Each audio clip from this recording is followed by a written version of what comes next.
Good morning विद्यार्थी मित्रों।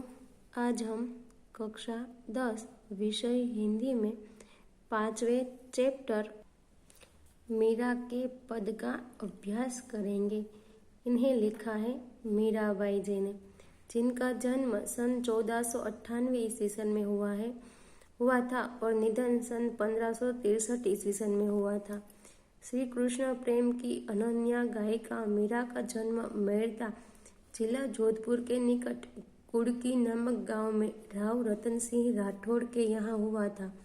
2 वर्ष की उम्र में उनके दादा दुदाराव उन्हें मेड़ता ले गए, क्योंकि मीरा की माँ का देहावसान हो गया था।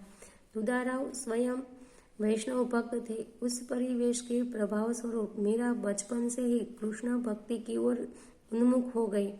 इनका ब्याह राणा सांगा के ज्येष्ठ पुत्र कुंवर भोजराज के साथ हुआ था। विवाह के 7 वर्ष बाद भोजराज का स्वर्गवास हो गया। अब वे अपना अधिकांश समय सत्संग एवं पूजा पाठ में बिताने लगी। पारिवारिक यातनाओं से व्यथित होकर विरक्त हुई मीरा तथा पहले वृंदावन और बाद में द्वारिका चली गई, जहाँ जीवन के अंतिम समय तक रही। मीरा रचित पद मीरा पदावली के नाम से प्रकाशित रूप में प्राप्त है। अपने आराध्य गिरधर गोपाल के विलक्षण रूप छटा के प्रति उनकी अनन्य आसक्ति अनेक भावधाराओं में बह चली है। यहाँ संकलित पहले पद में कृष्ण प्रेम दीवानी मीरा समग्र संसार को छोड़कर साधु संतों के साथ रहकर कृष्ण भक्ति में लीन हो जाती है और लौकिक मोह का त्याग करके अपने आराध्य श्री कृष्ण के अनन्य भक्ति भाव में डूब जाती है।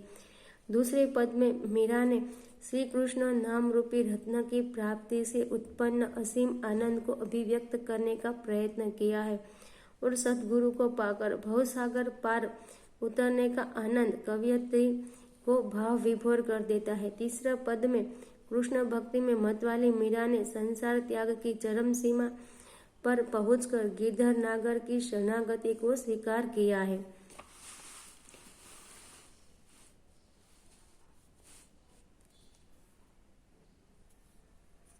मेरे तो गिरधर गोपाल दूसरा न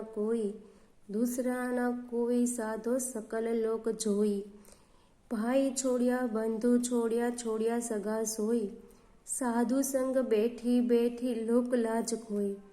भगत देखी राजी हुई जगत देखी रोय।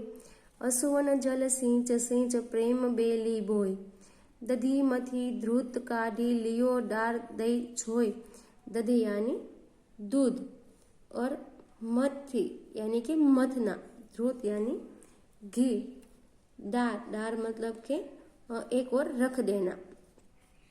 राणा विष को प्यालो भेजियो पिय मगन होय। अब तो बात फैल गई जाने सब कोय। मीरा राम लगन लागी होनी होय सो होय।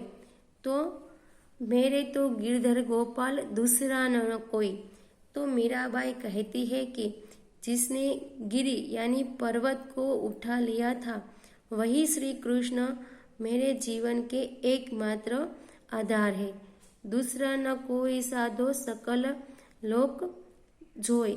तो कहती है मीरा कि वह श्री कृष्ण मेरे जीवन के एकमात्र आधार है। हे महानुभावों, मैंने सारा संसार छान मारा, श्री कृष्ण के अतिरिक्त मेरा कोई दूसरा नहीं है।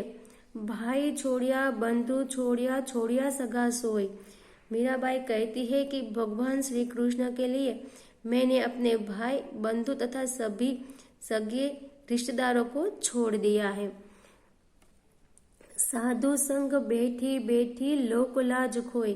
साधु संतों के पास बैठ कर लोक लाज खो दी है।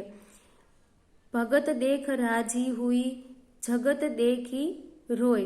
तो कहती है कि उनके कारण संसारिक व्यक्तियों को देखकर मुझे रोना आता है और भगवान के भक्तों को देखकर मुझे आनंद आता है।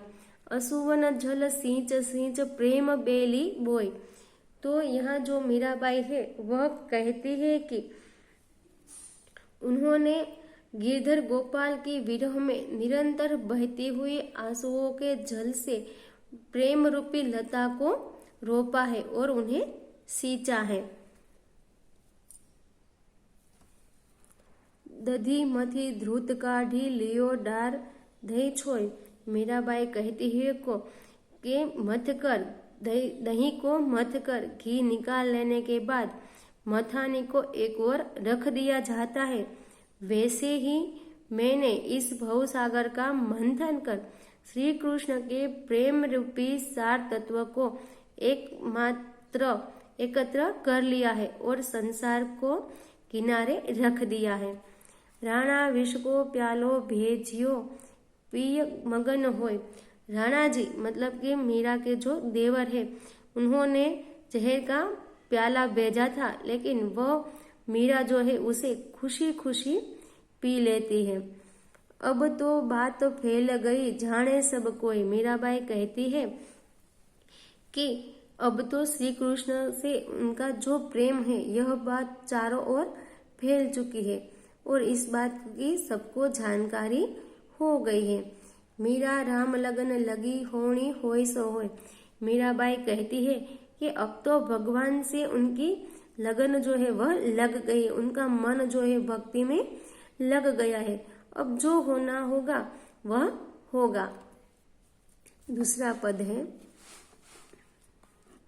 पायो जी मैंने राम रत्न धन पायो। तो मीराबाई कहती है कि मैंने ईश्वर रूपी रत्न प्राप्त कर लिया है। वस्तु अमोलिक दी मेरे सतगुरु कर कृपा अपनायो। मेरे सदगुरु ने मुझ पर कृपा करके यह अनमोल रत्न मुझे दिया है। मैंने यह अनमोल रत्न अपना लिया है।